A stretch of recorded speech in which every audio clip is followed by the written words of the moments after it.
Good morning, everybody. How are you doing? Viewers who are watching us through television or another device. Today, we will give the reports of the week and the most important events that have occurred after these difficult days of quarantine. We will give your horoscopes and your possible future. We will give the most important news at these last days, and finally, we will give the latest news related to sports. We hope you have fun watching this. Good morning, my name is Hannah Nunez and today I'm going to talk about recent news about the Royal England family. On Sunday, November 11, the successors wanted to join the Remembrance Day by surprise, a tribute that the monarchy pays every year to the soldiers who gave their lives to defend their freedom, also known as Mrs. Day, which brought together the entire royal family in London, even Elizabeth II, who returned to the English capital accompanied by the Duke of Edinburgh for the first time since the pandemic broke out. A solemn act in which Prince William and Prince Charles each laid graves in the cemetery. Harry, who was giving his military pass, asked his grandmother to please also put one on his name. And although in principle his request was here, and crowns were prepared with a ribbon bearing his name, at the last minute it was finally rejected by Palazzo, since neither he and Meghan are part of the institution, something that of course the prince didn't like at all. Harry was passive and understood that he no longer has any formal role within the royal family, but that decision had left him totally devastated and very disappointed. In any case, the reappearance that Meghan and Harry had made the same Sunday in Los Angeles Cemetery is now better understood, where they posed for the press in their own tribute to the fallen by lighting flowers collected from the garden of their house into graves, one in memory of those who had died in service of the Royal Australian Air Force and another by the soldiers of the Royal Canadian Artillery. Although it is still ironic that a family that apparently is currently in the middle of war celebrates peace like this. On Tuesday, October 27th of the year 2020, the Los Angeles Dodgers received the title of World Series champions for the first time since 1988. The whole event had taken place in the Globe Life Field in Arlington, Texas. The game had been controversially cut short in the sixth inning, leaving the Dodgers as champions with the final score of 3-1 versus Tampa Bay, and fans debating whether it was a fair decision. Baseball enthusiasts were speculating that the Dodgers came into the competition this year more angered and competitive due to their loss against the Houston Astros 3 years ago in the championship game. It had been said that their pitcher of Mexican origin, Julio Urias, guided the LA Dodgers to victory considering his perfect 2 1/3 innings that finished off the sixth game, declaring the Dodgers champions. It was stated that this team claimed their long-awaited crown and completed their domination of the shortest and strangest season in Major League Baseball history. One of the most popular players on the team, Corey Seager, stated that the team was incredible throughout the year, postseason, and quarantine after being declared the 8th player to win World Series MVP and League Championship Series MVP. Not everything ran smoothly though, considering that their third baseman, Justin Turner, was pulled out of the game after the sixth inning after testing positive for COVID-19 mid-game.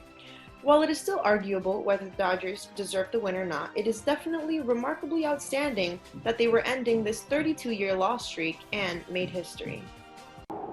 On today's edition of our weekly horoscopes, we'll tell you 6 of the zodiac signs with the greatest Christmas spirit and how to prepare for the holidays. Every year we celebrate the holidays differently, but due to the pandemic, we aren't allowed to go outside as we have been in the past years. Although this might feel restrictive, we'll make sure you feel prepared to know how to spend the holidays and feel joyful again. Starting with Taurus, Taurians like giving the perfect gifts to the people they care about.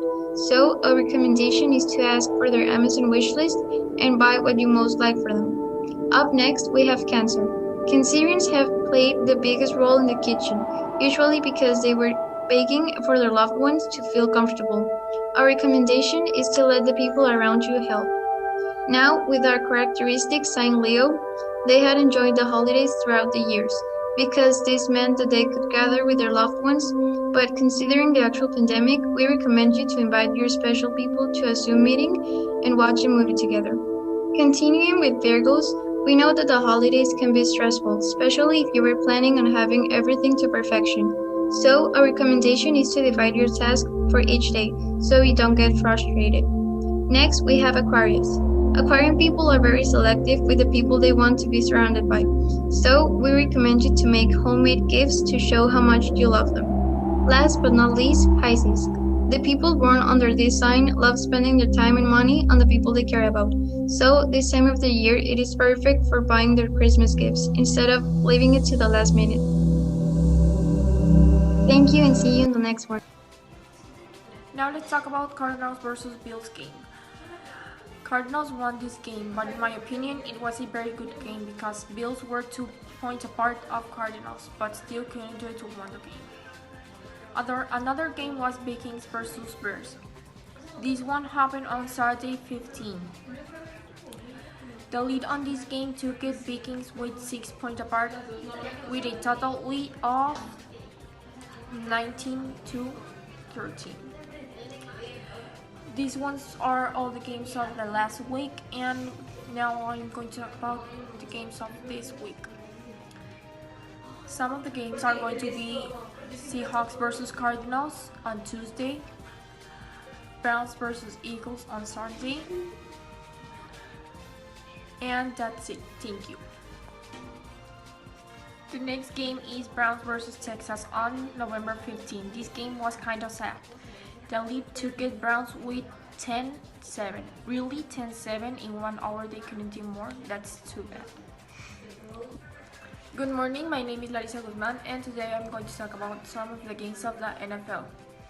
The most important game to me was Broncos versus Raiders on Saturday, November 15. Unfortunately, Raiders took the lead and won the game to Broncos with 37-12. The next game we are going to talk about is Dolphins versus Chargers. Also on Saturday 15, this game was important to Miami and Los Angeles. Unfortunately for Los Angeles, Miami won the game with 29-21. Hi everybody. Now we're going to be talking about breaking news.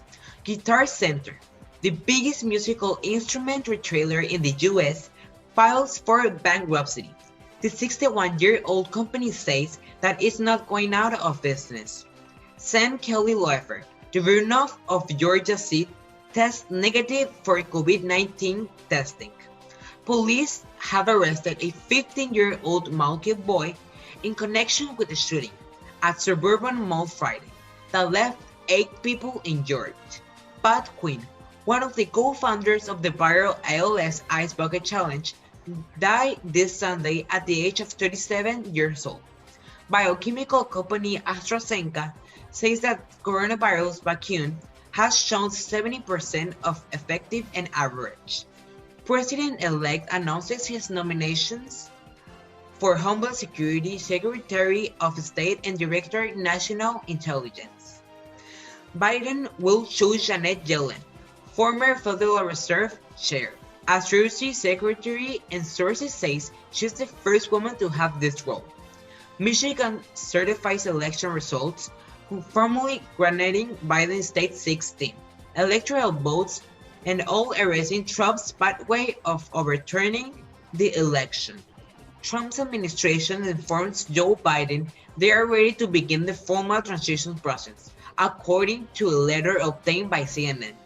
Thanks for watching everybody. We hope you have a great day. Bye guys.